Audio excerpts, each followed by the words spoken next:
mejor calidad de audio. Deshabiliten sus cámaras de video para evitar problemas con la conexión de audio. El expositor es el que va a tener el control de la presentación.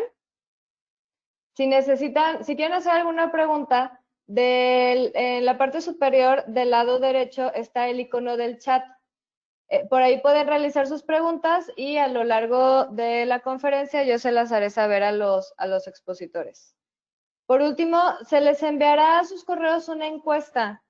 Les agradecemos muchísimo que nos dejen sus comentarios sobre esta conferencia para poder mejorar en las siguientes que tengamos y sobre todo que nos digan qué temas les gustaría ver en futuras conferencias.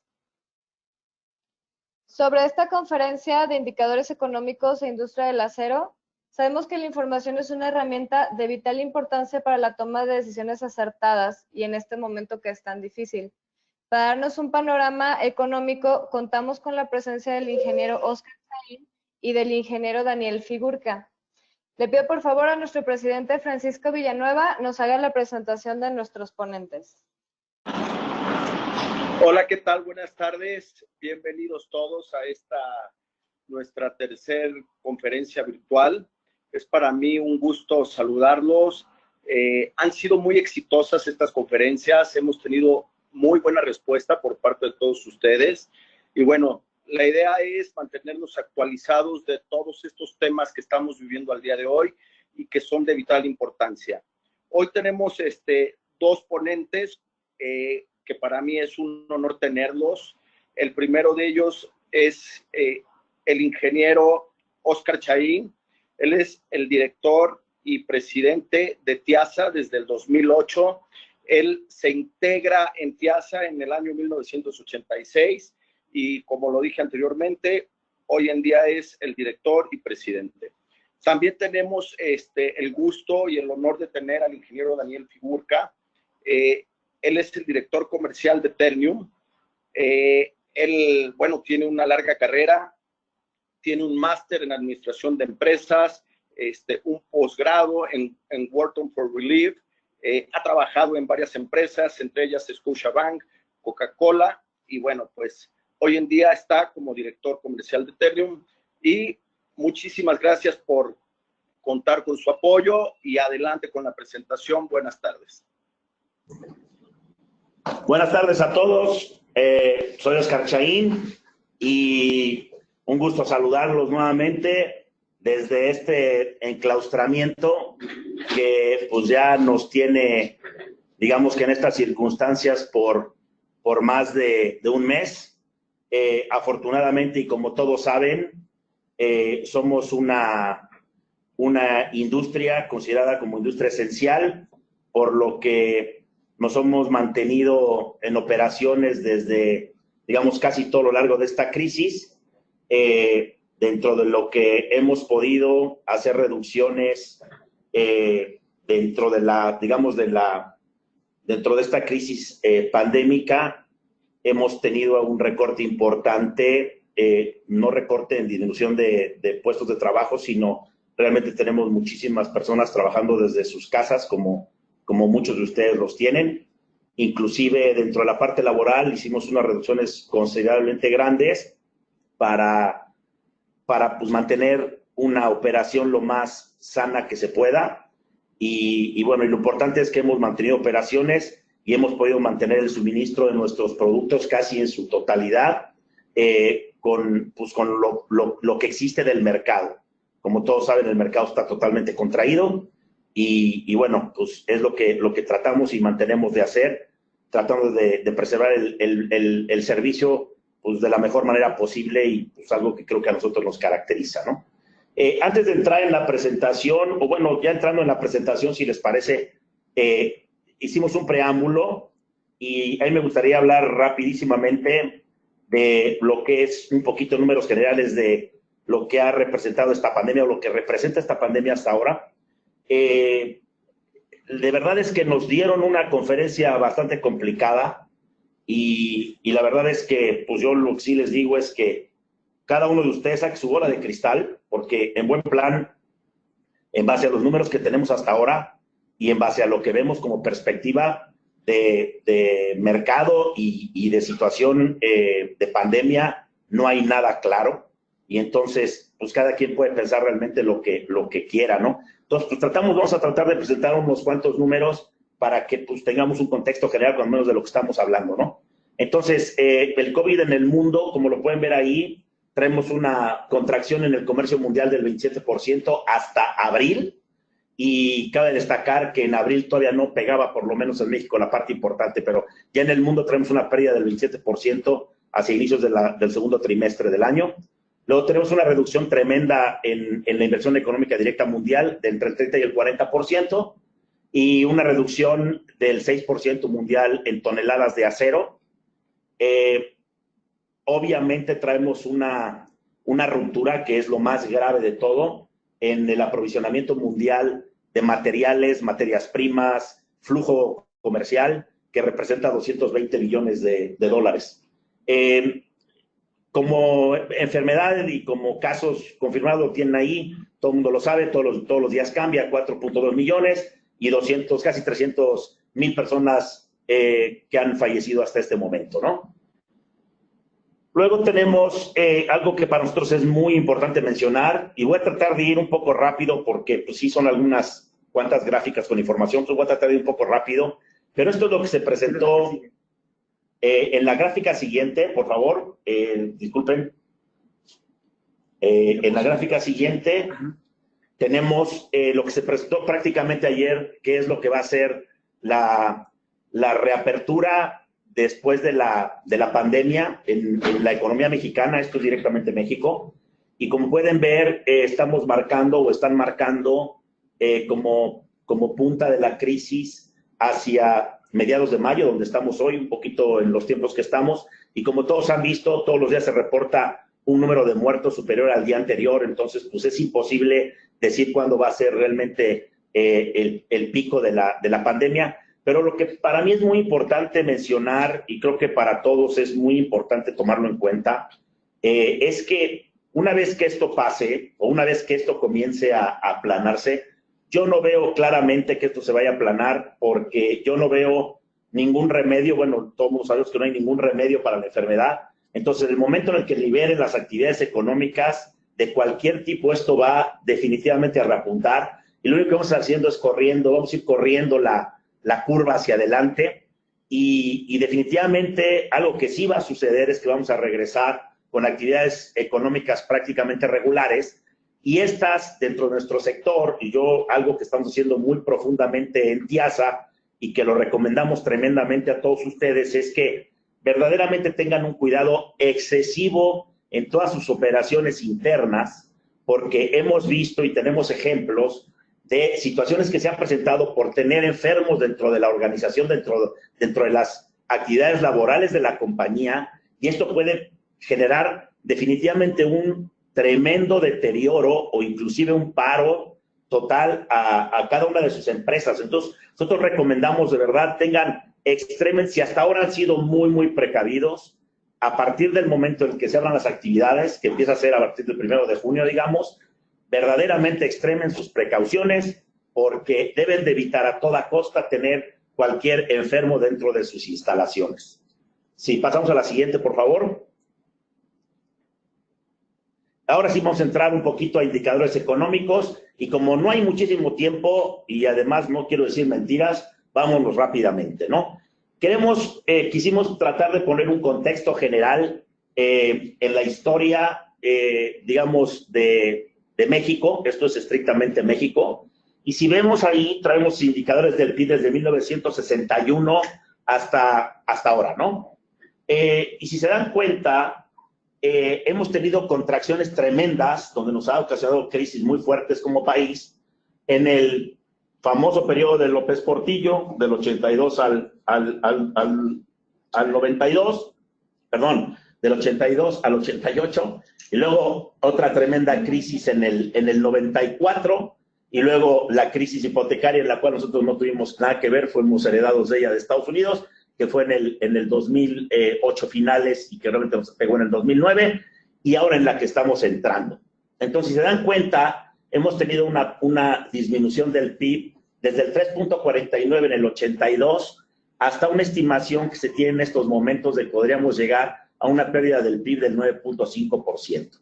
Esto en términos económicos reales, como lo pueden ver ahí en los cuadritos abajo de la reducción del porcentaje de reducción del PIB, estamos viendo que pasamos de un PIB de 566 billones de dólares en el 82 a un número muchísimo más grande de 1.3 trillones en el 2018, lo cual indica que nuestra economía, bueno, pues se ha más que duplicado del 82 al 2018 y obviamente el impacto de la caída del PIB o del impacto de la reducción del PIB económicamente es mucho más fuerte ahora que lo que fue en el 82, lo que fue en el 94 al 97, digamos, y lo que fue la del 2008-2009. Entonces, esto lo que quiero destacar con esta gráfica es que, una vez más, como han oído en la prensa, esta crisis ya la asimilan a la crisis del 29, y como dicen los bancos, hay una gran diferencia entre la del 29 y la de ahora, porque en la crisis del 29 no había un soporte económico que fuera, digamos, muy fuerte en esa época, derivado del sistema financiero y bancos, y lo cual se supone que en estos momentos a nivel mundial tenemos una muy buena liquidez y una fortaleza importante del sector financiero, eso dicho por los bancos en hace unas semanas, y parece ser que pudiera ser que la magnitud sea muy similar en impacto económico, pero la recuperación derivado de esto que les estoy diciendo puede hacer que sea un poco, tenga un poco, digamos, una idea más alentadora de lo que tuvimos en el 29, ¿no? La siguiente, por favor. Ok, la siguiente gráfica, no sé si ya la están viendo ustedes, ¿ok? En la siguiente gráfica, esto es una perspectiva que han dado los bancos nacionales, es la perspectiva del PIB mexicano, y tenemos desde Bancomer, esto quiero aclarar lo que fue en abril, todavía no sale la de mayo, creo que cada mes y cada semana esto va empeorando, pero tenemos una indicación del PIB por parte de Bancomer, que es el que, digamos, el más alentador, con una caída del 7%, hasta una caída del 9.6% de Credit Suisse, y esto es todos los bancos mexicanos, como lo pueden ver ahí, o prácticamente los bancos más grandes, lo que están esperando. Este número creo que, insisto, va a cambiar en las siguientes semanas, una vez que salga el pronóstico después de lo que sucede en mayo, ¿no? La siguiente, por favor.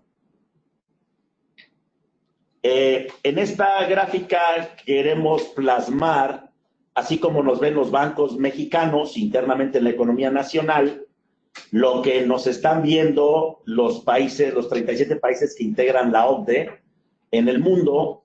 Y como pueden ver, y lo cual es tremendamente penoso, México es el peor, digamos, el peor estimado de los 37 países, con una pérdida del 9,5% del PIB, y bueno, pues muy por encima, inclusive de Brasil, que pues podría ser nuestro, digamos, indicador más importante en América, y creo que esto pues es muy importante mencionarlo porque aquí es la suma, en la pérdida de la expectativa que se tiene, es la suma de la pérdida que está teniendo del PIB por parte tanto derivado de la crisis, de la pandemia que vivimos, pero también sumado realmente con el manejo político, económico que estamos teniendo con este gobierno, que, bueno, como todos lo sabemos y lo vamos a ver también más adelante, viene ya con una caída importante que se está acentuando tremendamente con la pandemia, llevándonos a una pérdida estimada de 9,5 puntos porcentuales por debajo del PIB en este año, ¿no? Para que lo vean del lado derecho, están una indicación que creo que es muy importante para todos, a lo mejor muchos de ustedes la conocen. Este es un dato que se genera normalmente en la Canacero, asimilan un por ciento del PIB a entre 600 y 650 mil toneladas anuales de consumo nacional. Y pues bueno, para que vayan midiéndole el tamaño del fregadazo que se nos viene, abajo en el último párrafo, el impacto que se espera es más o menos de una pérdida de consumo de 5.4 millones de toneladas en este año, ¿no? La que sigue, por favor. esto es, siguiendo de la mano con la caída del Producto Interno Bruto, estamos viendo acá cómo lo espera, ahora sí, desde el lado, digamos, del gobierno desincorporado a través de Banxico, ¿no? Y vemos que la parte más profunda de la crisis se presentará en el segundo trimestre del año y luego empezará a haber una recuperación hacia el tercer o cuarto trimestre, regresando más o menos a una recuperación positiva a partir del segundo trimestre. La verdad es que las dudas son muy grandes porque pues, esto está muy allegado o muy asimilado a la pandemia derivada del COVID y realmente creo que no tiene muy claramente reflejado la crisis económica producto del gobierno que tenemos. Entonces, creo yo personalmente, es una opinión muy personal, creo que esto va a ser más prolongado y creo que una recuperación del PIB a positivo va a ser bastante más adelante y va a ser bastante más complicado que lo está viendo Banxico en este momento, ¿no? Entonces, esa es una opinión personal y creo que es importante nomás mencionarlo. Ahora, del lado derecho tenemos una gráfica, también creo que todo el mundo lo ha escuchado, tenemos ya más de 500,000 empleos perdidos y eso creo que hay que destacar que en Estados Unidos ya van más de 30 millones de empleos perdidos y creemos que en México, sin duda, el efecto de la amenaza que vino por parte del gobierno, la Secretaría del Trabajo, en el sentido de que no se puede despedir gente, y además creo que hay mucha conciencia en México verdaderamente por no despedir gente. Creo que la situación de desempleo hasta hoy, de los 500 y tantos mil empleos, creo que es muy pequeña comparado con lo que creo que va a venir un poquito más adelante, o con la realidad si estuviéramos libres realmente, o las empresas libres de despedir a la gente en función del trabajo que se tiene, ¿no? La siguiente, por favor. Bueno, ahora, derivado de lo anterior, pues vamos a hablar un poquito de lo que creemos, un poquito de los datos que tenemos del mercado del acero. Y empezamos con una gráfica que tenemos aquí, en donde dice que, bueno, primero del lado izquierdo es una gráfica que emite el INEGI en base a la confianza de los consumidores y de los industriales del país, ¿no? Como pueden ver, más arriba de 50 puntos tenemos más confianza. Cada vez que se sube más de 50 tenemos más confianza. Y cada vez que está abajo y va bajando de 50 tenemos menos confianza, ¿no? Bueno, pues del 2015 a la fecha, la confianza está totalmente perdida, como lo pueden ver ahí. Y eso, pues obviamente nos hace tomar un dato que nos da la banca en las últimas 2 semanas también, en conferencias con los bancos de México, digamos, los bancos grandes de México, ellos, y con una pena tremenda, decir esto es que esperan una pérdida de más o menos el 40% de las empresas mexicanas. Entonces, la crisis que se viene, o la crisis en la que estamos, creo que todavía ni nos la imaginamos, pero es clarísimo que la pérdida de confianza de todo mundo es muy, muy grande, ¿no? Si ven del lado derecho, ya entrando en números de nosotros, el 80% del consumo nacional de acero se encuentra relacionado con el sector de la construcción, 54% directamente en la construcción y el 34% en la manufactura. Y luego en la parte de abajo, la perspectiva que ya teníamos para abril, que es tremenda, tenemos una pérdida en la manufactura del 25%, y una pérdida en la construcción del 44%. Yo creo que vale la pena decir, bueno, si quieren más adelante, lo comentamos en una gráfica más adelante, un dato que les quería dar, pero si quieren la siguiente, por favor. Aquí tenemos cómo ha venido variando el sector de la construcción y bueno, lo que queremos mostrar es que ya de por sí México no era digamos, yo no sé qué decir en este sentido, pero bueno, yo creo que era un país en el que se venía viviendo con todos los problemas que teníamos derivados de otros gobiernos, pero pues sin embargo la economía era positiva y venía creciendo de una manera a lo mejor no al gusto de todos o como quisiéramos realmente, pero venía creciendo. Y a partir de que aparece López Obrador en el escenario y es electo, pues como lo pueden ver, empieza a haber una pérdida tremenda en realmente en términos de porcentajes de construcción de este país, ¿no? Al grado de que ya veníamos, si lo ven ahí, hasta marzo, febrero del 2020, con una pérdida del 15.4% y el 31.6% respecto al año anterior. Esto es importante mencionar que el número que tenemos mostrado acá representa el porcentaje de disminución que tenemos contra el mismo mes del año anterior. Entonces, en febrero del 2020 tenemos una pérdida del 15.4% con respecto a febrero del 2019 y en marzo ya es del 31.6%. Aquí el punto es que el número que tenemos oficial, digamos que es hasta ahí. Después de ahí son números que simplemente están puestos, no hay un número oficial. Y creemos que a partir de abril y mayo todavía va a ser mucho más profundo esto. Lo que quiero decir es que hasta el mes de marzo todavía no se comenzaba a ver fuertemente el impacto del COVID o de la enfermedad o de la pandemia. Ahí traíamos solamente el impacto que traía el fenómeno del efecto político o la política económica que viene siguiendo López Obrador. Nosotros particularmente, y creo que hay que mencionarlo, para el mes de abril traemos el 31% de pérdida de ventas con respecto al mes anterior, y era un poco lo que decía hace rato que les iba a comentar más adelante. O sea, particularmente nosotros traemos para el mes de abril el 31% menos y estamos estimando para mayo andar cerca a los 40% de pérdida de nuestras ventas totales, ¿no? Hablo en función de toneladas, estoy hablando, no estoy hablando en dinero, hablo en toneladas, ¿no? Esta gráfica también pueden ver hasta el lado derecho, un resumen del 2019 contra el 2018, ya traíamos una pérdida del 8.1% y se espera un poquito una proyección de lo que se tiene del 2020 con la recuperación que vimos en la tabla del Banxico, tendiendo a una recuperación del tercero y el cuarto trimestre del año, una recuperación que nos lleva a tener una pérdida absoluta en el año del 24.5% con respecto al 2019. La siguiente, por favor.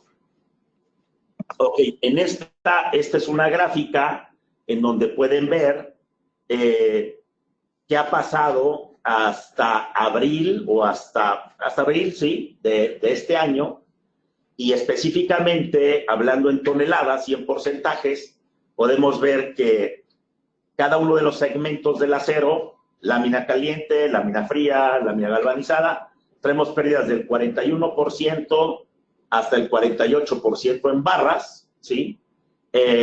Y traemos también una pérdida importantísima del 19% en productos terminados, ¿no?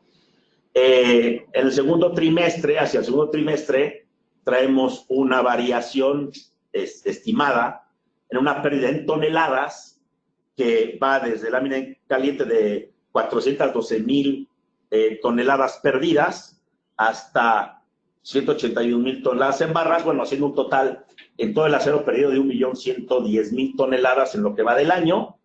Y obviamente, pues aquí esto nos hace medio ver lo que estábamos diciendo en la gráfica anterior, en que íbamos a perder más o menos el orden de las 5.2 millones de toneladas, 5.1 millones de toneladas de consumo nacional en el año, ¿sí? La que sigue, por favor. Aquí estamos tratando de decir, ¿no?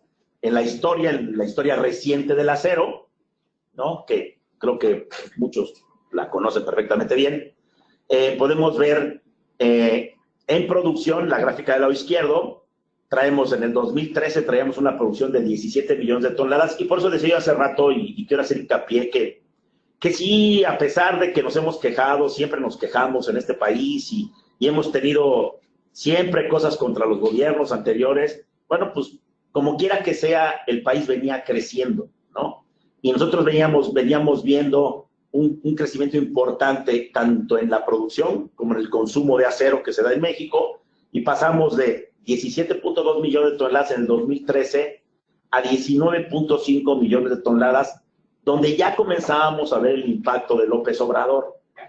Si nos vamos a la gráfica de consumo nacional aparente, que es la del lado derecho, pasamos de 20.7 millones de toneladas a 26.5 millones de toneladas máximo que hemos tenido.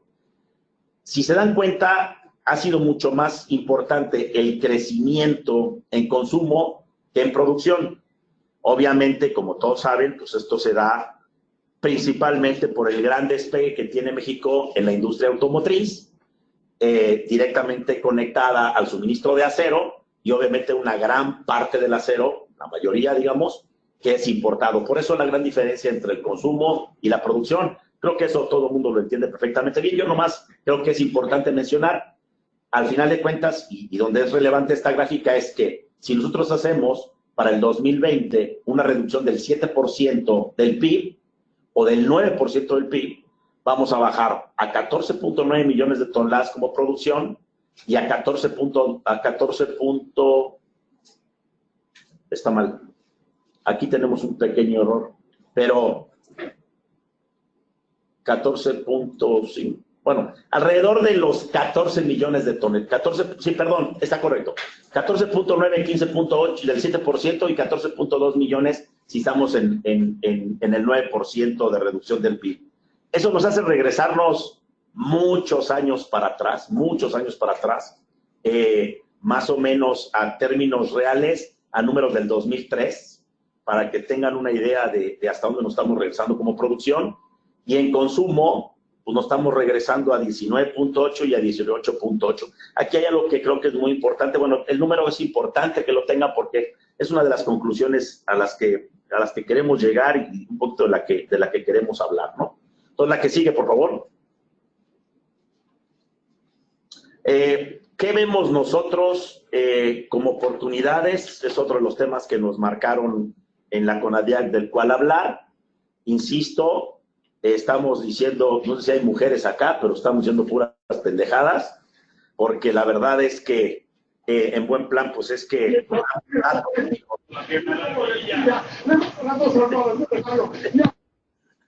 Pero realmente aquí el punto es que ahora sí que estamos entrando en el punto medular donde ahora sí que a cada quien se le ocurra lo que quiera, ¿no? Todo lo que dimos hasta ahora son datos fríos, son datos reales y un poquito de estimaciones en función de lo que estamos proyectando al futuro, pero creo que es importante decir qué es lo que vemos un poquito hacia adelante, ¿no? Entonces, bueno, lo que vemos es, ahí en la parte de arriba tenemos un título que le pusimos Programas de Gobierno Federal y un cuadro que todos pueden ver que dice nada, ¿no?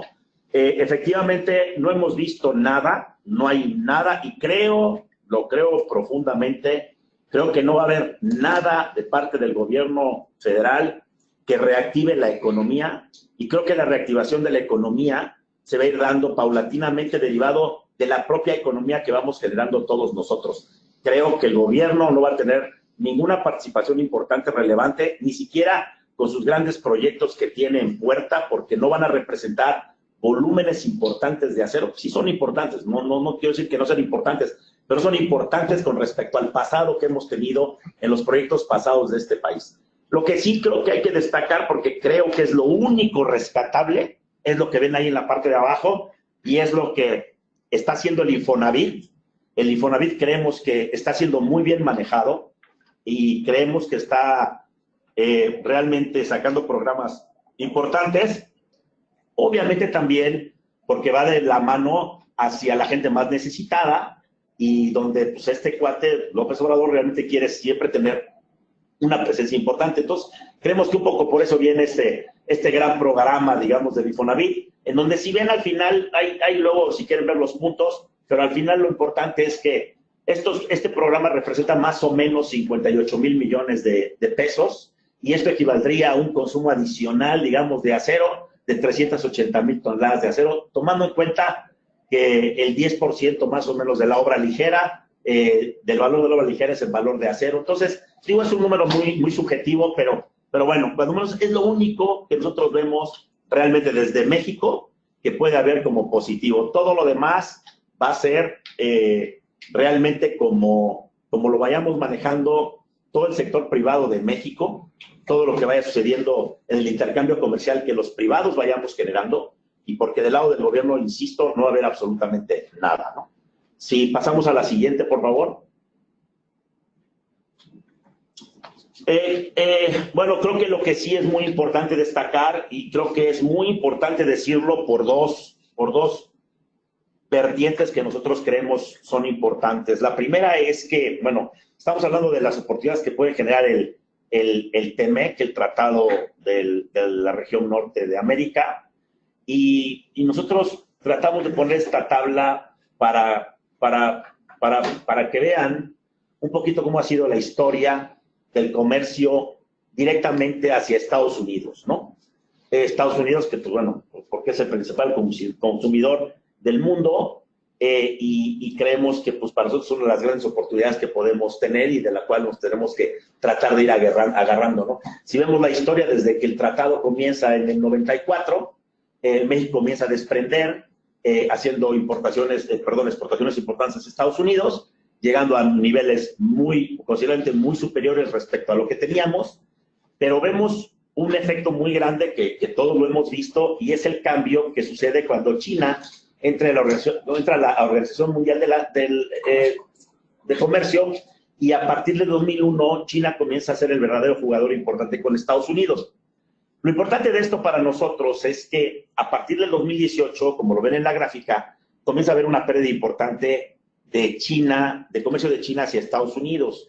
Esto es, como todos saben, es por la guerra comercial que se ha sucedido a partir de que Trump entra al poder y comienza a tener diferencias importantes con los chinos, y creemos que esas diferencias que existen seguirán existiendo, y pensamos que seguirá habiendo pérdida importante en el comercio entre China y Estados Unidos, además de que, como todos saben, estos gringos, Trump, se apega a la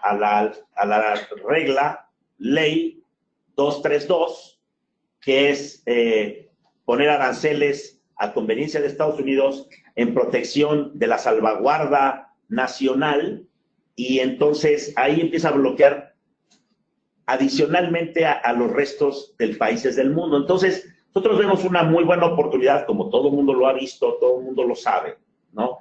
Y creemos que es algo en lo que nosotros podríamos comenzar a tener un poquito de actividad, porque no es solamente en la pérdida de comercio que está teniendo y en el acero, sino creemos que hay mucho flujo de inversión, ahorita lo vamos a ver también en una gráfica posterior, pero hay mucho flujo de inversión generadora de bienes de capital que van a emigrar de fabricaciones en China a otros países, y que obviamente para el mercado de Norteamérica va a tener que ser en el mercado de Norteamérica, y creemos que ahí nosotros tenemos una gran oportunidad para que se establezcan acá y vayamos de cara a exportar hacia Estados Unidos más productos con mayor contenido de acero. Y bueno, y pasamos a la gráfica siguiente, por favor.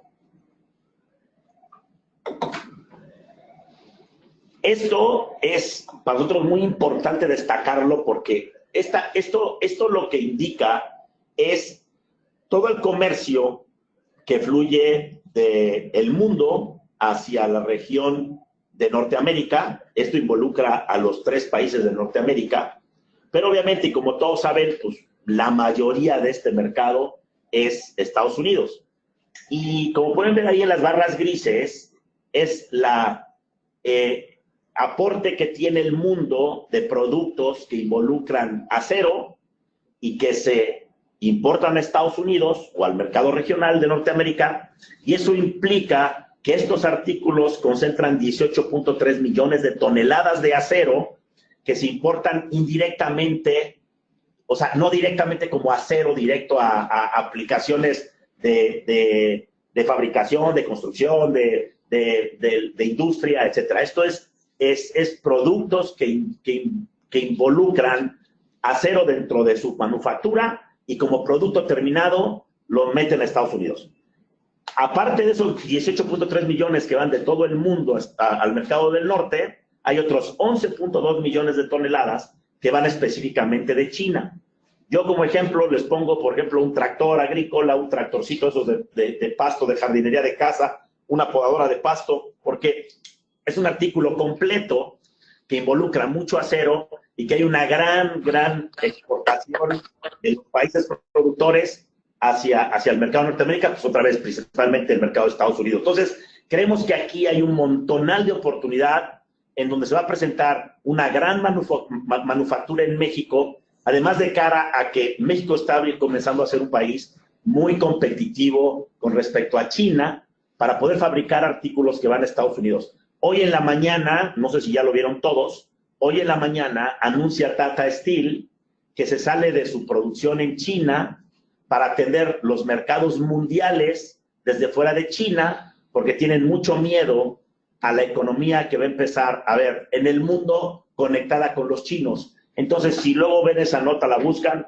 la van a encontrar, pero Tata Steel para nosotros es muy significativo. Se sale de toda su producción siderúrgica en China y se va, está buscando a ver a dónde se va, si se va o a Brasil o se va a Turquía, ¿no? Pero bueno, eso es un dato. Por favor, la siguiente. Los factores importantes para nosotros, para México, que involucra el TEMEC y que son muy importantes de tomar en cuenta para buscar la manera de aprovecharlos, es la fragilidad de la actual cadena de suministro global que existe, ¿no? La guerra comercial que hay, ya lo dijimos, entre Estados Unidos y China, la sección 232, como ya lo mencionamos, en los aranceles de acero y aluminio, el TEMEC con todas sus reglas de origen, con un fuerte contenido regional, ya sabemos que tiene que ser el 70%. Industria manufacturera con experiencia, creo que México hemos emigrado en los últimos 15 o 20 años a ser un país con una gran manufactura que podría ser un gran sustituto de fabricantes, como decía yo antes en la gráfica anterior, un gran suministrador de equipos o de bienes de capital integrados que se podrían hacer en México y exportarse a Estados Unidos, integrando una cantidad importantísima de Estados Unidos. Y luego, la capacidad instalada disponible que tenemos de acero en México para poder satisfacer todo lo que significa el contenido regional, que tendrá que ser el 70% en el sector automotriz, ¿no? En la parte de abajo, ahí lo ven, el 70% otra vez, representa este cambio de ir al 70%, representa entre 800,000 y 1,000,000 de toneladas que tendrán que fabricarse en el mercado regional. Ojalá lo logremos fabricar en México. En 7 años, el acero tendrá que ser totalmente producido en México, como también todo el mundo lo sabe, para poder integrar el 70% del contenido regional. Y luego tenemos, como también lo vimos en la gráfica anterior, la posibilidad de ir sustituyendo alrededor de 11 millones de toneladas que proceden de China y que van al mercado americano, insisto, que van incorporadas en artículos terminados que van a ese mercado, ¿no? La que sigue, por favor. Ok, y esto son un poco las acciones que nosotros estamos tomando como compañía y que, pues bueno, creo que ya lo hemos escuchado inclusive en otras pláticas. Creo que es importante destacar. Para nosotros ahora es muy importante tratar de mantener bajos inventarios.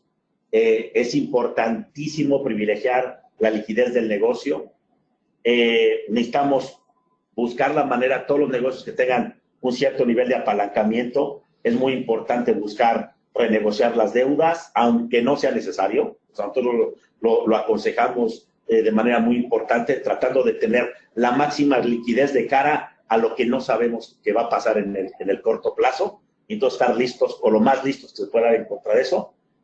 Tratar de mantener lo mejor que se puede en días cartera, lo mejor que podamos de crédito de proveedores, y obviamente, pues lo cual es lo más difícil de este renglón, que es mantener sana la cartera o no irnos a cartera vencida, lo cual creo que todos los que estamos en esta reunión, pues creo que lo tenemos y creemos que es bastante entendible, y además creo que es algo que todos estamos de alguna manera soportando de buena manera, porque pues es una manera realmente de mantener la cadena productiva viva, ¿no? Y ojalá pues lo vayamos logrando, ¿no? El siguiente punto es, y creo que estas son recomendaciones muy importantes por parte de nosotros, es tratar de tener una mayor flexibilidad en la comercialización, teniendo una proveeduría que sea confiable y además que sea justo a tiempo, ¿no? Esto obviamente yendo de la mano con el primer punto, que es inventarios bajos. A nosotros, bueno, lo voy a dar como conclusión final, pero el siguiente punto es tratar de evitar a como dé lugar los riesgos cambiarios. Verdaderamente estamos en una encrucijada. Hay gente que habla de tipos de cambio de 30 pesos, hay bancos que hablan de 22 pesos, hay algunos bancos que se atreven a hablar de 21 pesos. La realidad es que es una incertidumbre tremenda y yo creo que lo más recomendable es no tener riesgos cambiarios y tratar de estar de la mano de una proveeduría que pudiera ser en pesos y que no tengamos este fantasma que todo el día nos está acompañando, ¿no? Y luego, pues obviamente también de cara a este mismo punto, privilegiar los suministros regionales, locales, que nos permitan mantener nuevamente los inventarios bajos y un riesgo cambiario eliminado, ¿no?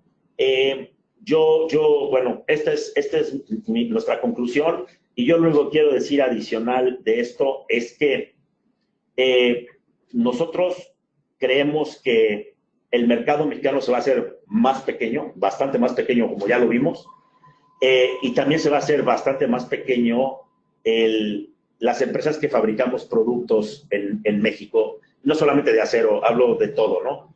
Como se habla en los bancos, hay una gran pérdida de empresa privada que se va a dar en México y bueno, lo que nosotros estamos buscando y tratando de detener o ser es ser de los que se salven y pues poder aprovechar lo que vendrá en el futuro cercano. No tengo duda de que va a suceder nuevamente. Nos vamos a volver a recuperar de esta crisis como ha pasado en el pasado. Nos hemos recuperado, no sé si muy rápido o muy lento, pero lo que sí puedo decir es que los que estemos jugando después de que esto pase, nos vamos a ser mucho más fuertes, nos vamos a ser mucho mejores productores y comercializadores de acero y de todo lo que hacemos en México.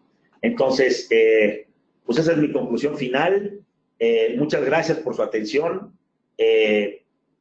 Yo siempre trato de ser un poco optimista en general. Siempre me han escuchado hablar con optimismo, inclusive cuando ganó el maldito de López Obrador, pero pues no, yo siempre me ha gustado porque no me gusta pensar en todo lo negativo. Sí nos gusta prepararnos, pero no pensar en eso. Entonces, pues creo que es el momento de nuevamente ver las cosas así y tratar de estar lo más sólidos que podamos, tratar de aguantar, solventar la crisis, para que, aunque sea de cero, pero empezar vivos, por lo menos.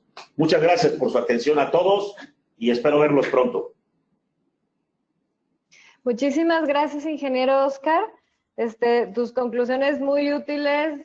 Qué bueno que nos compartes esta visión positiva que debemos de tener para poder salir adelante. Muchísimas gracias. Ahora le pido por favor al ingeniero Figurca para iniciar con su ponencia, por favor. ¿Qué tal? Buenas tardes. ¿Me escuchan ahí bien? Sí. Sí, te escuchamos. ¿Me está pasando, Ángel, el control de la pantalla? Ya. Ahora sí, ahí la veo.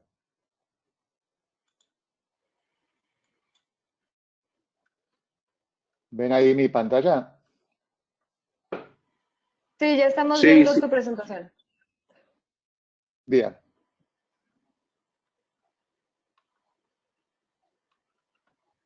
Esperen que...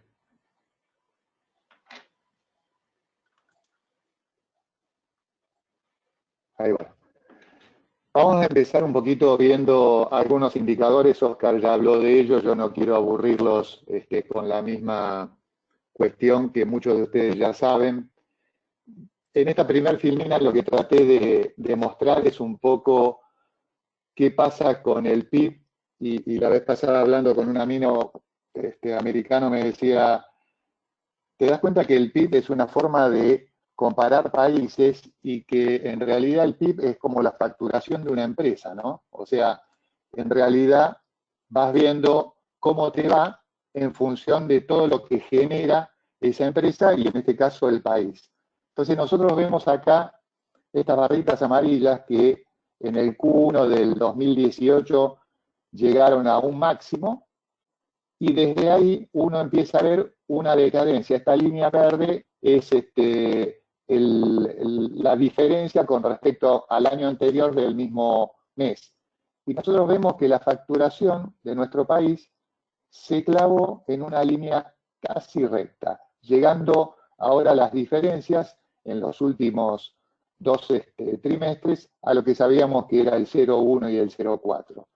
Las proyecciones para el 2020, ya las habló un poquito Oscar, es en el caso medio de un 6,3% negativas, el más favorable va a ser un 4% y el más desfavorable va a ser un 9,5%.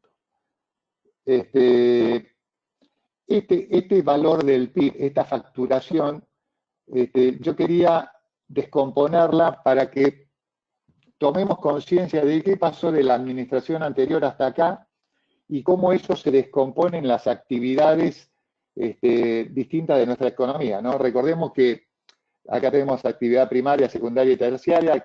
Las primarias es todo lo relacionado a la tierra, al agua, la pesca, la minería, todo lo que tiene que ver con lo básico, ¿está bien? Fíjense lo que pasó acá está el Q1 del 19, le fue muy bien en el 19 a toda la actividad primaria, después empezó a caer, esto ya son los últimos dos Q del 2020, fíjense en cómo empieza a caer y termina en un 1,6. Pero de todas formas, lo que menos valor agregado tiene es lo que mejor nos está yendo en esa facturación que les mostré hace un ratito de nuestro país. Después, ¿dónde estamos parados nosotros? En la actividad secundaria. La actividad secundaria tiene que ver con todo lo que se fabrica, toda la manufactura, todo lo de valor agregado. Fíjense que es esta linita gris y es la que viene muy, muy por debajo, ¿verdad? Porque esta nos da un 2,1. Y finalmente las terciarias, que vienen a ser todo el tema de servicios, está involucrado los abogados, médicos, todo lo que tenga que ver con marketing, todo lo que tenga que ver con un servicio, parece como que se quedaron estáticas. Ahí van. Bajaron, pero desde el 19 se quedaron estáticas. Entonces, la realidad es que la gente que agrega valor desde el 2018, y uno puede ver eso en nuestra industria, yo les digo que el primer semestre del 2018, cuando recorro México, fue muy bueno. El segundo semestre del 2018 se empieza a caer y de ahí empezó una caída progresiva de todo el tema de la facturación de nuestros negocios. Ahora, si nos metemos un poco más adentro de estas actividades secundarias para tratar de entender qué es lo que se nos está cayendo más, entonces lo separo en lo que está relacionado a la minería, que es la azul, la construcción es la amarilla, lo que tiene que ver con energía es esta grisecita, y de vuelta las manufacturas en verde. Entonces, dentro de todo lo secundario, fíjense en que a todo lo que tiene que ver con energía, dentro de todo no le fue tan mal, y todo lo que tiene que ver con construcción, fíjense lo que decíamos, primer semestre del 2018 para arriba, empieza a caer, y todo lo que tiene que ver con construcción se viene para abajo. Lo mismo pasa con la manufactura. Observen que desde acá, uno del 2018, van en franca caída y termina en un menos 1,7. Si eso lo vemos más a detalle, inclusive, se puede ver lo siguiente. Fíjense el retroceso con una base 100 que le pedí a la gente nuestra de planeamiento que me haga.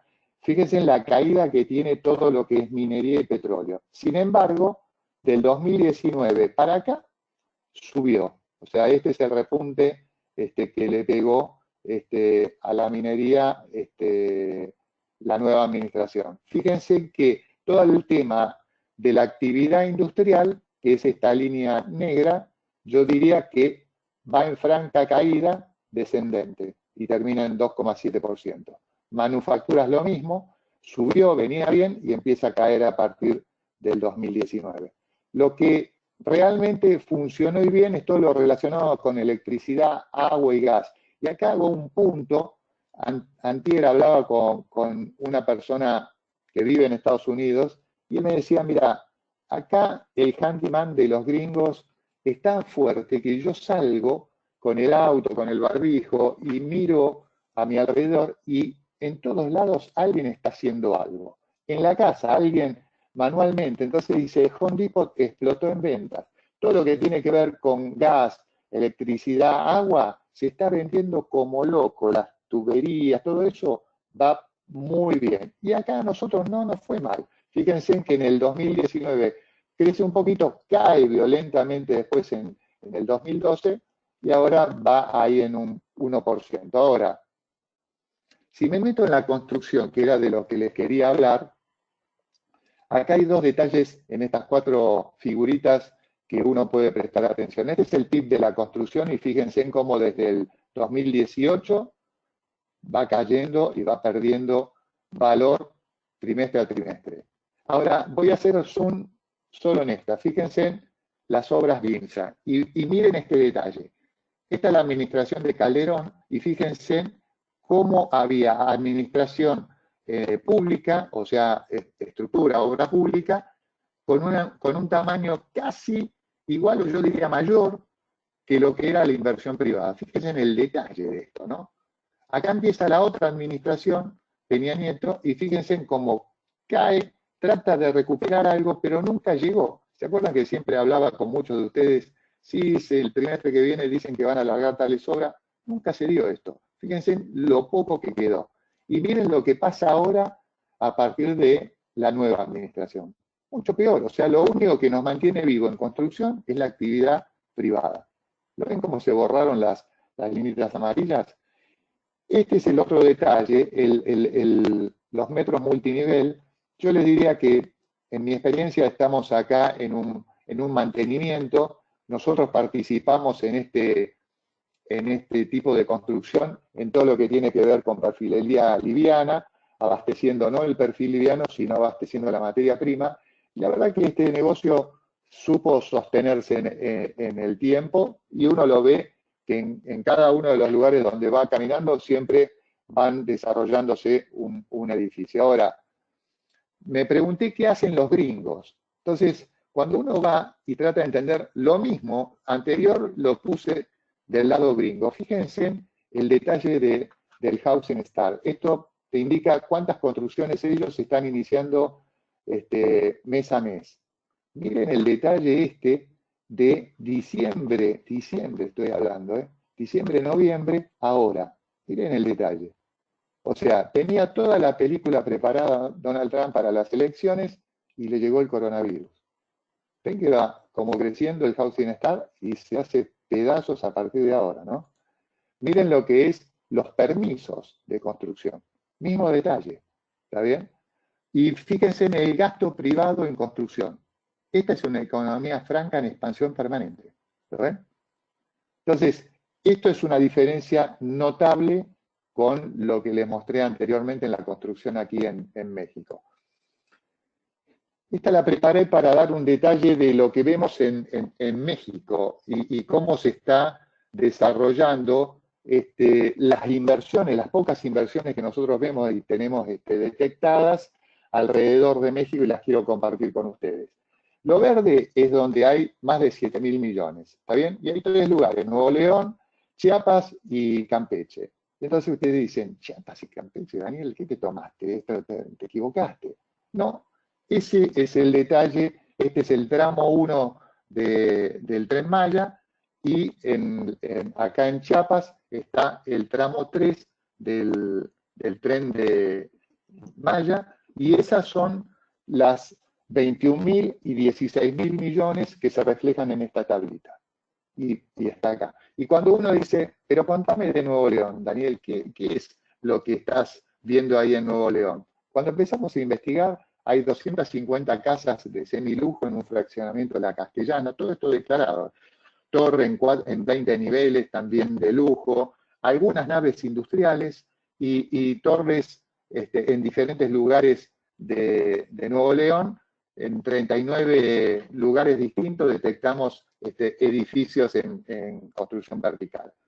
Y después, ¿cómo sigue esto? Fíjense, Chihuahua tiene un desarrollo muy bueno. Yo estuve, antes de que se declare la pandemia ahí, realmente el cambio que le han dado a esta ciudad es impresionante. O sea, cuando uno va, hay todo un sector nuevo, realmente muy bueno, con obras de primer nivel hechas hace muy poco.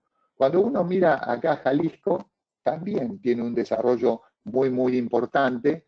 Yo diría que toda la zona del Bajío, fíjense en Querétaro, que también está marcado después, el Estado de México y el DF. Yo diría que todo el Bajío, a partir del tema automotriz, ha tenido un desarrollo en naves industriales y de construcción importante. Más allá de esto, no hay nada. ¿Está bien? No se ve nada. Ahora yo voy a volver con este mapa más tarde para comentarles algo más. Pero quiero hacer hincapié en algo que yo muchas veces, esta charla que doy acá, me la propuso Mariana, yo la doy muy a menudo todos los años en Guadalajara, alguna vez la di también en Puebla, y me gusta hablar de este tema económico que es el tipo de cambio. Entonces, muchos me dicen, pero Daniel, ¿qué se puede ver del precio? Entonces yo le digo, mira, cuando vos querés entender qué pasa con los precios, mira el tipo de cambio de un país, porque es como cuando tu hijo está en la cama con temperatura y vos le pones el termómetro y empezás a entender si tiene fiebre o no. Y entonces el tipo de cambio, cuando estaba en 18, nosotros decíamos, el chico, le sacás el termómetro, tiene 37 de temperatura, estamos bien. ¿Está bien? ¿Qué fue lo que mantuvo esto todo este tiempo a este nivel? ¿Fue que le creían a los gobiernos? ¿Fue que hicieron un desarrollo? No, vimos todo lo anterior y no había mucho desarrollo. Entonces, ¿qué mantuvo esto? ¿Cómo lográs hacer esto en una economía que ahora después le cuento lo que pasó en Argentina? Fíjense en este detalle. Yo les pedí a la gente nuestra de planeamiento que me haga esto de la inflación. Esto lo sacamos del Banco de México. Fíjense en el efecto tequila, cómo después vuelve a niveles normales, y hago un zoom desde el 2018 para acá, ¿no? Fíjense en la inflación cómo bajó significativamente, hasta llegar ahora al 2,15. Y entonces uno dice, ¿y qué me quieres decir, Daniel, con todo esto? Fácil. Fíjense que el tipo de cambio termina siendo una relación donde todos los países compiten, ¿no? Esa facturación que veíamos del PIB compite contra otros países. Y entonces, ¿cuál es el grado de competencia? El tipo de cambio. Y entonces, ¿y cómo compiten? Fácil. Fíjate, la tasa de interés que tiene México, hoy por hoy, la bajaron hace un par de semanas, está en un 6%. La tasa de inflación que les mostré recién es un 2%. Tenés 4 puntos de spread. Entonces vos decís, ok, 4 puntos de spread. ¿Contra quién comparo? Mira, tus vecinos americanos le bajaron y ahora tienen 0,15. Tienen un poquito de inflación, deben andar en 1,2, 1,3, con lo cual ya te da negativo. O sea, metés dinero ahí y la tasa no te rinde. Y entonces decís, bueno, ¿y me voy para abajo en Latinoamérica? No, ni se te ocurra. Es altamente inflacionario y no vas a conseguir tasas netas positivas. Entonces, los grandes fondos de inversión, cuando toman decisiones de inversión, dicen, bueno, ¿cuánto dinero ponemos en Asia? ¿Cuánto ponemos en Europa? ¿Cuánto en Estados Unidos? ¿Y cuánto en los emergentes? Cuando ustedes analizan cuánto ponen en los emergentes, México empieza a tomar un valor enorme.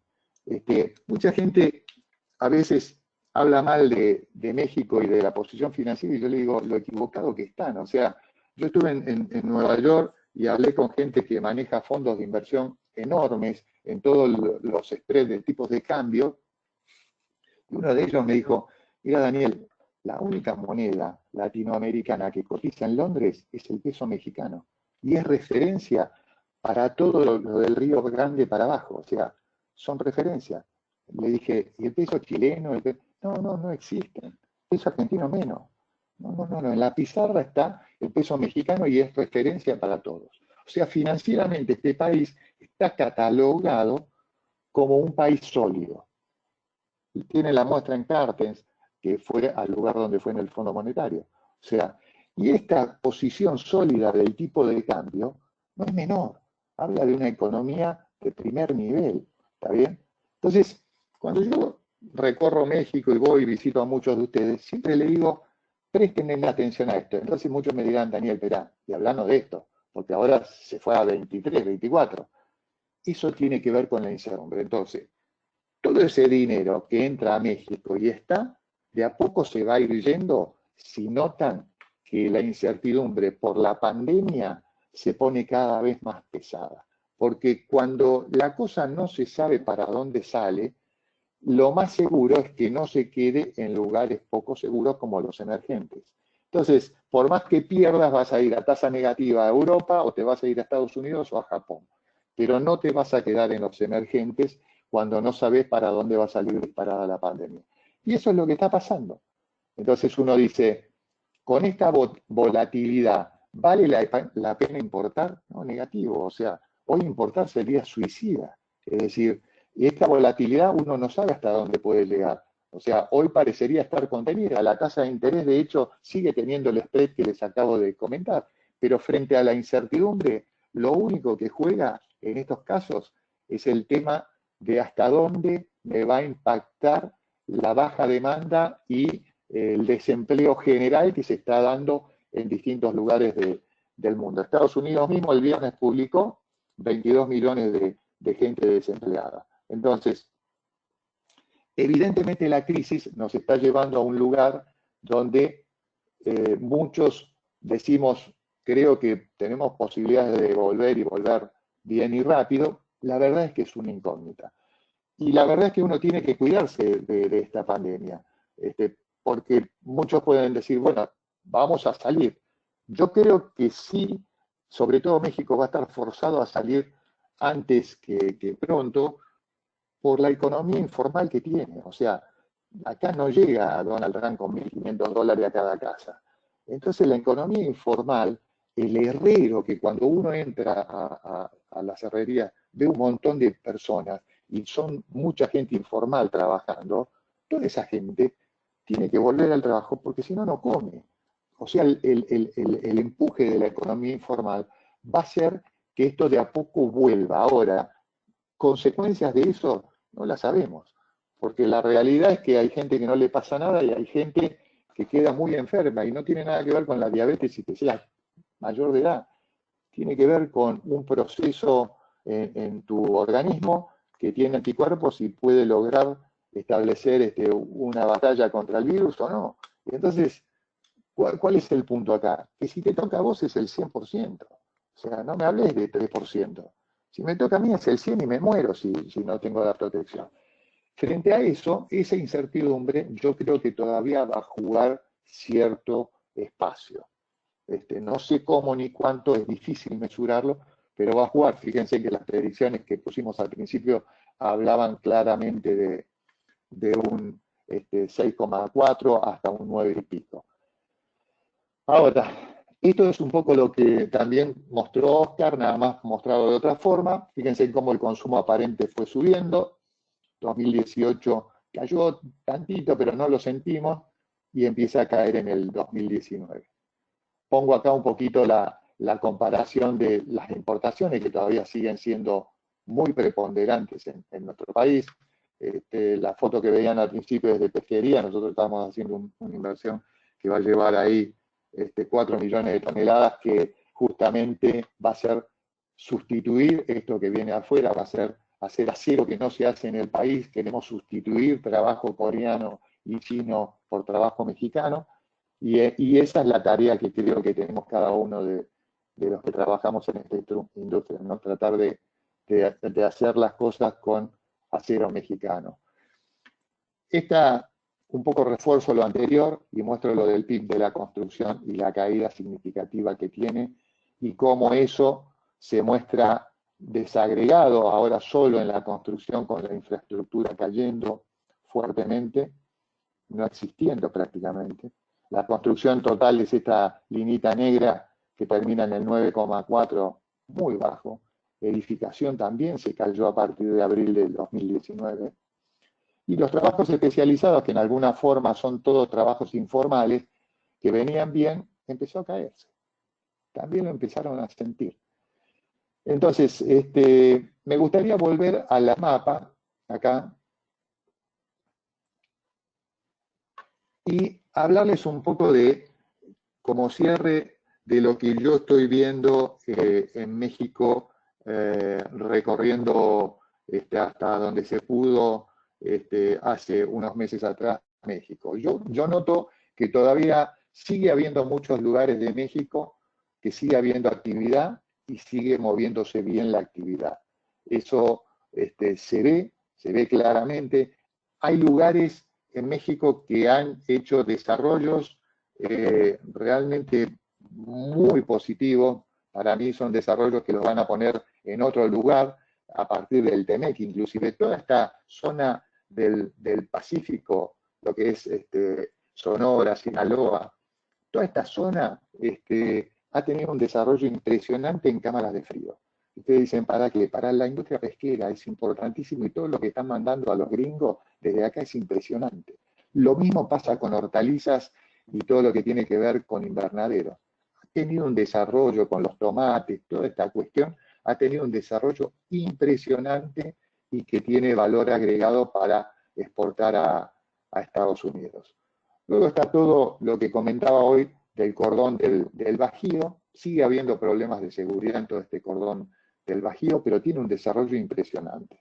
Para mí tiene un desarrollo que va a superar cuando pasemos esta pandemia y le va a dar al país muchas satisfacciones en cuanto a producción. Y después está el sur de México, que tiene oportunidades diversas, pero que tiene poco desarrollo industrial. Y yo creo que acá hay una oportunidad enorme de provocar desarrollo industrial en toda esta zona, ¿no? Finalmente, quisiera terminar esta exposición comentando que si ustedes yo lo hablaba esta mañana con un cliente, entonces yo decía, si vas a hacer una operación, tratar de no especular en estos momentos. Fácilmente lo que trato de decir es un poco lo que dijo anteriormente también Oscar en cuanto al capital de trabajo. Estos son momentos para cuidar el capital de trabajo. Entonces, me parece a mí que lo fundamental hoy por hoy es tratar de que todo lo que entra sea igual a todo lo que sale. Y si hay un cliente tuyo que te demanda mucho, quiere decir que algo se está moviendo, analízalo, cuídalo, pero enseguida conseguir lo que te está demandando, porque no sea cosa que te quedes vos sin el material y el precio siga subiendo. Porque la realidad es que el precio de estos commodities está en un piso histórico. Entonces la oportunidad que tiene es la de subir. Lo mismo con el petróleo. El petróleo arrastró a todo para abajo y ahora vuelve para arriba. Lo mismo que los agropecuarios. Los agropecuarios están en niveles bajísimos. Esa cuenta que yo les mostraba de la inflación, yo hablaba el otro día con una persona que es directora acá en Monterrey del Banco de México, y él me decía, fíjate que lo que sostiene hoy a esa inflación, porque uno se pregunta, no va al supermercado y dice, hay cosas que aumentan, como me hablas que el 2% de inflación. Si hay cosas que aumentan. No, todo está contenido hoy por una cuenta de los subyacentes. Y todo lo que tiene que ver con la importación de maíz, con todo lo que viene de lo agropecuario, hoy está en los niveles más bajos históricos. Argentina está pagando el precio de eso. No tiene recaudación desde las exportaciones agropecuarias. Y acá es un beneficio. Entonces, todo lo que se importa de maíz, hoy le está jugando a favor a este país porque está en los niveles más bajos históricos que se hayan conocido. Entonces, los commodities, yo los invito a pensar, es que están en un valor piso, un valor muy bajo. Entonces, el tipo de cambio está en un valor volátil. Entonces, hay que tener mucho cuidado, a eso voy con respecto al capital de trabajo.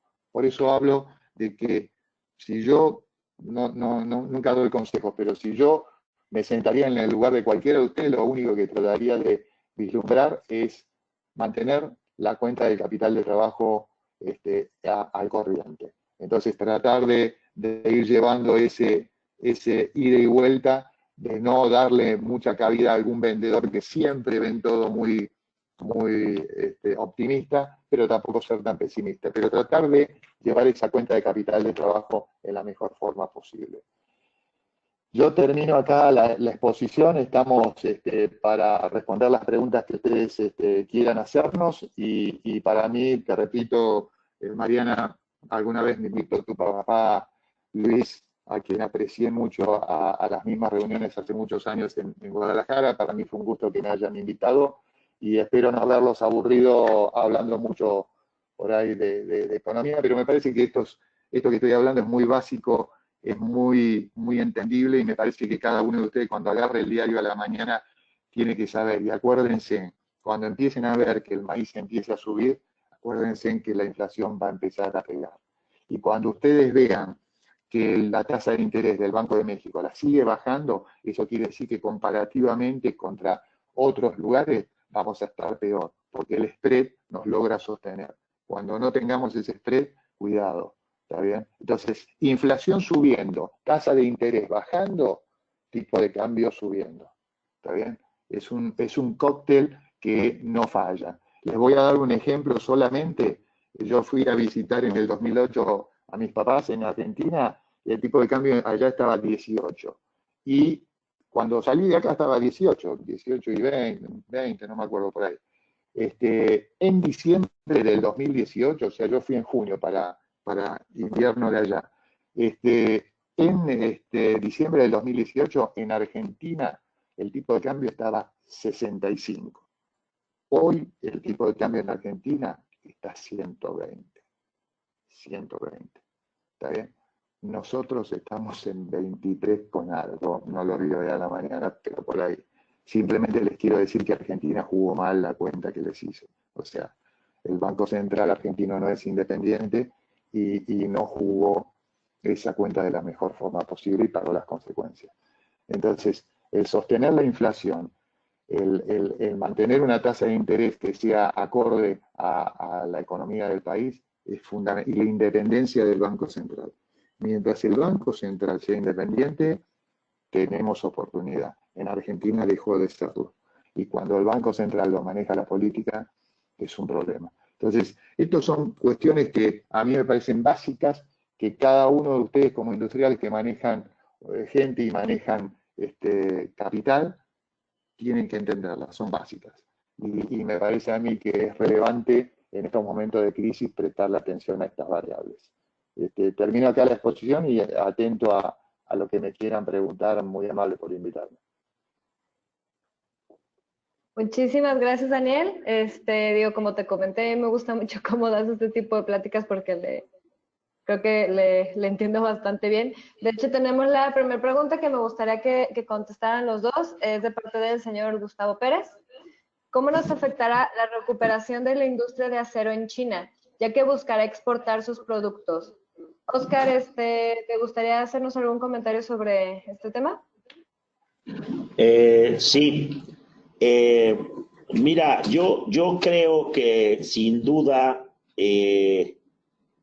China, de acuerdo a lo que estuvimos viendo en la tabla de recuperación del Producto Interno Bruto, China va a ser de los más favorecidos, va a regresar, se estima, con el 1% de recuperación para el año que entra de crecimiento. Entonces, sin duda no va a poder tomar el acero que tradicionalmente estaba tomando. Creo que hay dos caminos, ¿no? Uno que hemos estado viendo en los últimos años, que es una disminución en la capacidad de aceros que se producen en China de manera muy contaminante. Y la otra es que sin duda van a buscar mercados alternos para poder colocar sus productos. Creo que el mundo y particularmente el mercado regional del norte de América lo ha estado haciendo bien y creo que los hemos podido contener de alguna manera. Desde el lado de los fabricantes creo que es muy importante contener el ingreso y para el lado de los comercializadores y centros de servicio probablemente les gustaría ver un acero más barato producido en China y traído a México. A mí lo que no me gusta y con lo cual nunca nos ha gustado competir, y eso es lo que manejamos de frente a las autoridades mexicanas siempre, es que, pues como saben, no competimos de manera igual. Entonces, o sea, no podemos competir, ni nunca vamos a poder competir con un acero que está subsidiado. Entonces, definitivamente, nosotros competimos a la par con países desarrollados, como siempre lo han visto, y podemos competir en costos. Somos una empresa, somos una industria tecnológicamente muy avanzada. La industria electrónica mexicana es una industria tecnológicamente muy avanzada, de bajo costo de producción, de transformación. Pero contra eso no se puede, y creo que eso es, aparte de los bloqueos que se puedan ir poniendo de los mercados, como el mercado de Norteamérica, el regional, también tiene que ser un poquito aparte de conciencia. Si ustedes hablan con cualquier gringo, lo último que quiere es traer materias primas de China para producir cosas en México. Y muchos fabricantes ni siquiera importan artículos de China, simplemente por el hecho de mantener psicológicamente su posición de patriotismo, si quieren decirle de alguna manera ideológicamente o filosóficamente. Entonces, pero bueno, en conclusión, yo lo que digo es que se ha mantenido un bloqueo importante hacia los chinos. Este va a ser cada vez más grande y creo que vamos a mantener los porcentajes que hemos mantenido hasta el día de hoy. No le veo un gran peligro, la verdad. Muchas gracias, Oscar. Daniel, ¿tú tienes algún comentario? Sí, yo iba a comentar esto. Yo creo que es importante analizar cómo sale China de todo esto. Yo creo que China va a ser el primero en volver, va a recuperar, como dice Oscar, muy rápidamente su producción. Ahora, la pregunta que yo me hago es cómo sale de todo esto China. O sea, yo creo que cada vez que alguien hable de algún producto chino, no se va a poder sacar de encima y de la cabeza el coronavirus. Entonces, yo creo que China le va a costar horrores levantar el tema del coronavirus y de que cada cosa que venga de China no sabes si lo tocas y te infectas. O sea, van a tener que gastar tanto dinero en cambiar ese punto de vista en el mundo que yo creo que eso le va a jugar en contra. Hoy yo creo que en el país estamos protegidos contra la importación de productos chinos. Me parece a mí que por ahora no le veo un riesgo a eso. Hay que ver dónde termina todo esto del TEMEC, y hay muy buenas posibilidades de que esto se firme, pero con toda esta pandemia todo es como que se postergó un poco, y uno sabe que con el presidente que hoy está sentado en Estados Unidos, las cosas siempre pueden cambiar. Esa es la única situación de incertidumbre que yo le agregaría, porque hoy yo creo que con el TEMEC la protección es como de grupo, ¿no? Son 3 países que van todos en un mismo sentido. Y ahí me parece que la cuestión es distinta a otra. Por ahora yo no veo amenazas en China y van a tener que hacer un trabajo muy, muy duro para salir con un marketing que les devuelva la creencia, ¿no? Muchas gracias, Daniel. Bueno, la siguiente pregunta es del señor César Ayala, es dirigida para ti, Daniel. En relación a las formas de comercialización, ¿cuáles son las acciones más importantes que Ternium está tomando en relación a esta crisis? Nosotros en principio lo que hicimos es dividir un poco la gente de riesgo de la gente de no riesgo. Y todo aquel que pueda ejecutar la tarea, por más que no sea persona de riesgo, y la pueda hacer a través de una pantalla, hoy lo está haciendo en Ternium. Entonces tenemos un montón de gente trabajando hoy desde las casas. Ahí se abre una posibilidad concreta. ¿Cuál es? La venta a través de la web service. Nosotros estamos trabajando muy en firme para provocar que la venta a través de la web service sea una herramienta ágil, fácil, que la pueda usar desde el abuelito hasta el chico joven en su casa, y que permita una comunicación fluida entre la persona que está en el taller y el molino. Entonces, la realidad es que la estrategia que se viene hacia adelante es una estrategia muy electrónica. Yo creo que las herramientas de comunicación electrónica, iPad, WhatsApp, todo lo que tenga que ver con este tipo de reuniones que se ha hecho viral, y hay muchas en muchísimos ámbitos, van a ser estrategias de comunicar. Y a la vez, la venta va a cobrar un sentido casi, te diría, por mucho tiempo, aunque nos cueste creer, impersonalizado. Cosa difícil, ¿no? Porque a mí me decían, Daniel, pero no entendés nada. Yo les digo, en mi carrera empecé en la planta, trabajé en la planta, después trabajé en programación de la producción y llegué a ventas, después de haber pasado por planta, qué sé yo, como ejecutivo de ventas. Nadie decía, Daniel es el tipo que puede ser el gerente, el director. Empecé como ejecutivo de ventas. Y cuando vos vas como ejecutivo de venta, y llegué a este país y también hice labor de venta, acá la cuestión personal es fuertísima. O sea, Daniel, si no te tomás un tequila, acá no cerrás un negocio, si no vas a comer, o sea, la cuestión personal acá es muy pesada y yo creo que los negocios van a tener que ir acostumbrándose a de a poco por ahí cambiar eso. Uno se imagina un mundo donde estemos todos distanciados. Yo creo que no vamos a llegar. ¿Se volverá a la normalidad? Yo creo que sí. Tarde, más tarde que temprano. El punto es cuándo. Yo no me animo a decir el cuándo, porque puede ser, como dicen ahora, el 1 de junio, en el comunicado oficial que hace el gobierno, que del 18 en adelante iba a abrir ciertas actividades, se las está organizando para salir a partir del 1, entiendo, con alguna de ellas. Yo creo que la actividad a poco va a ir volviendo. Ahora, no me imagino el mismo mundo anterior, o sea, las estrategias van a tener que mutar mucho hacia la experiencia digital. Y me parece que en ese ámbito los que estén preparados para hacerlo van a seguir adelante, los que sigan con un taller y comunicándose personalmente les va a costar un poco más, seguramente que sí. Muchas gracias, Daniel. La siguiente pregunta, de hecho, también te la formulan a ti, es del señor Eduardo. Basados en la relación de tipo de cambio precio del acero, ¿por qué ahorita con el dólar en casi 24 pesos están bajando los precios de los subproductos como el tubo o el PTR?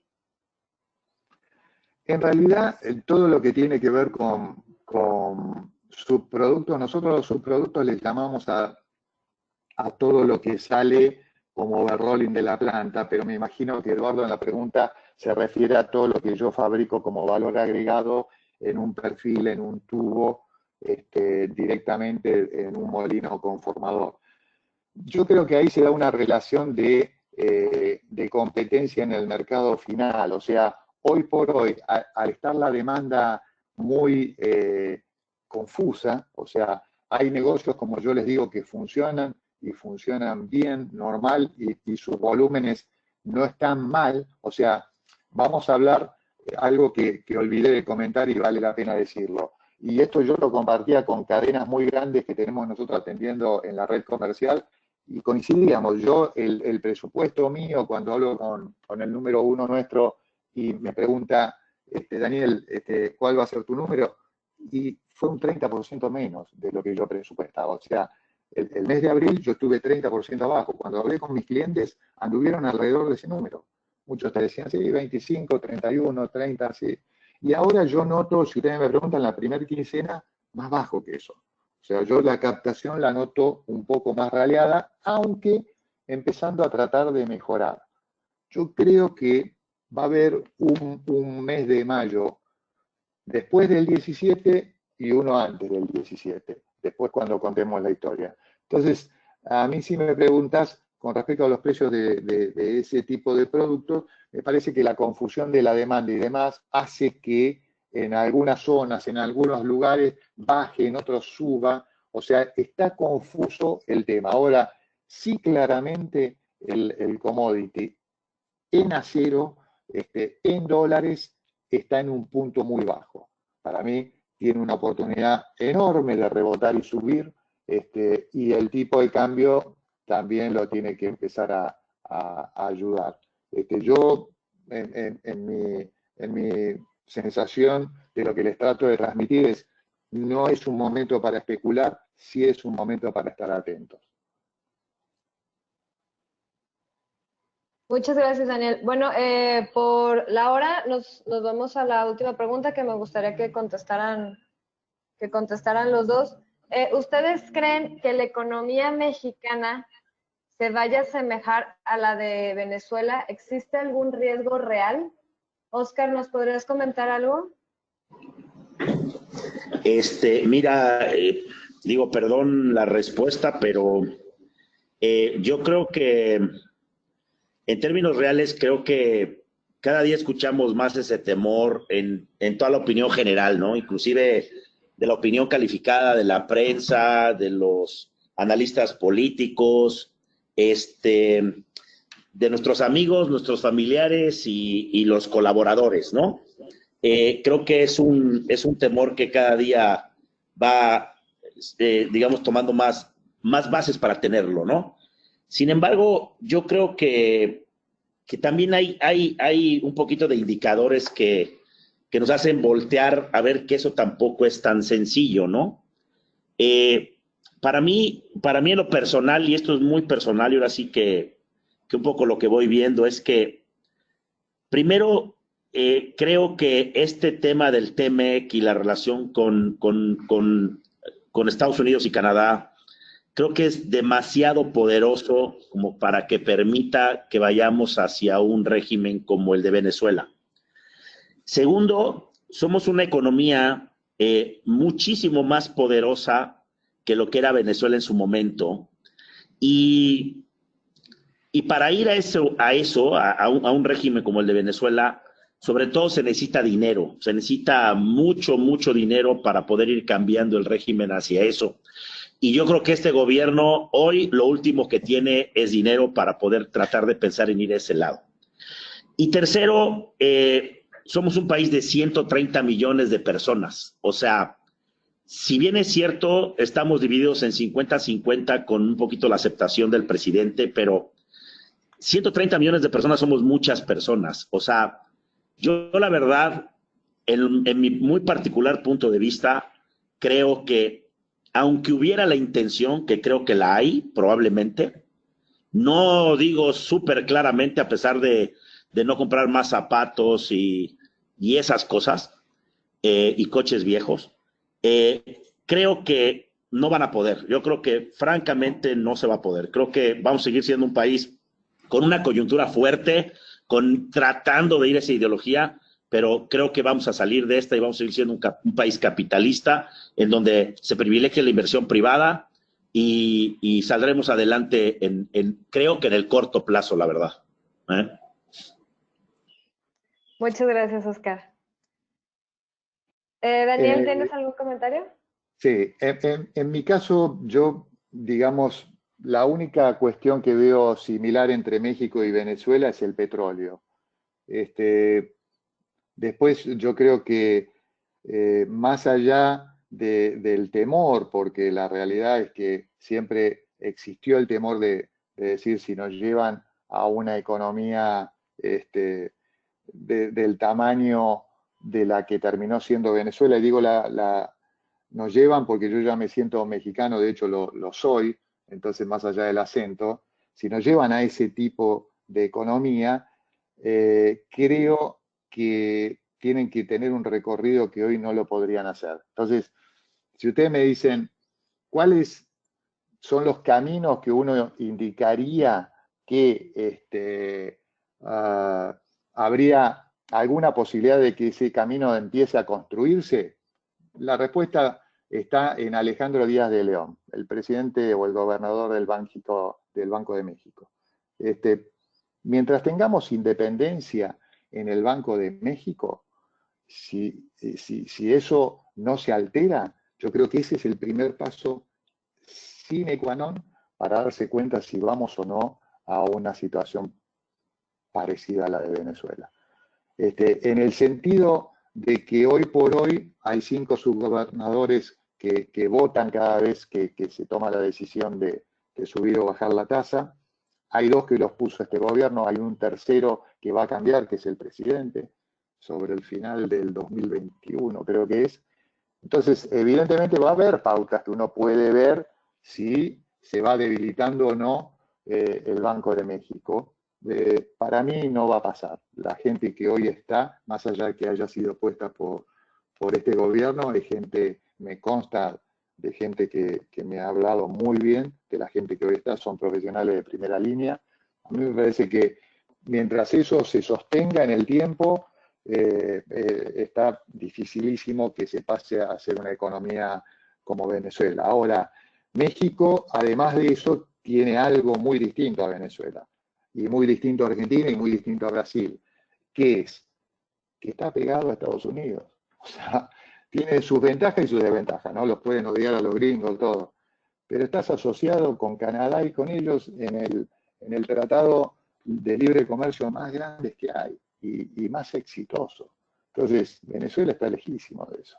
México no, México lo tiene pegado a Estados Unidos y me parece a mí que mientras eso siga dando frutos, independencia del Banco de México, son las dos cosas que yo abriría los diarios siempre y miraría, mientras eso siga bien, haya posibilidad de comercializar en la zona norte y siga bien el tema del Banco de México. Para mí México está a años luz de llegar a una cosa como Venezuela, más allá de los gobiernos que pasen, ¿no?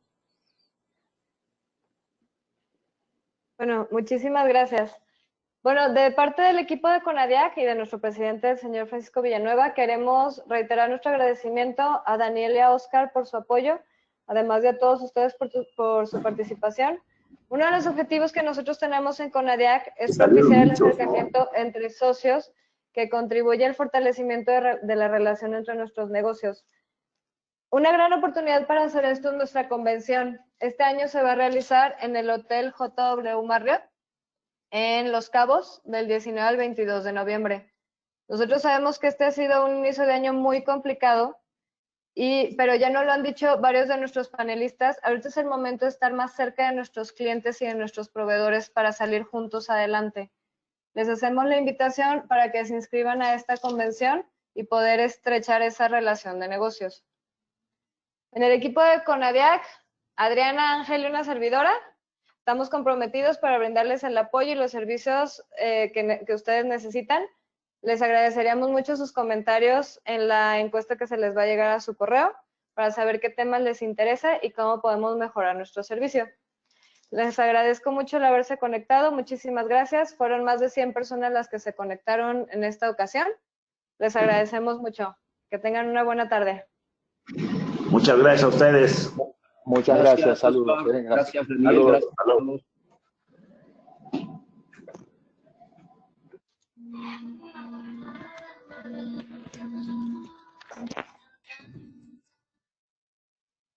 ¿Qué onda, Miguel?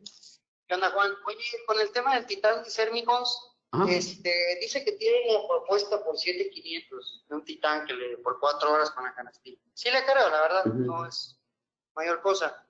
¿Se lo podemos igualar en 8,000? Yo a ver si lo puedo hacer en 8,000 para que nos dé 110,000 ya, pues igual en efectivo. Obviamente ese Titán iría el día de la maniobra, estaría las 4 horas nada más para subir a la gente y se regresar.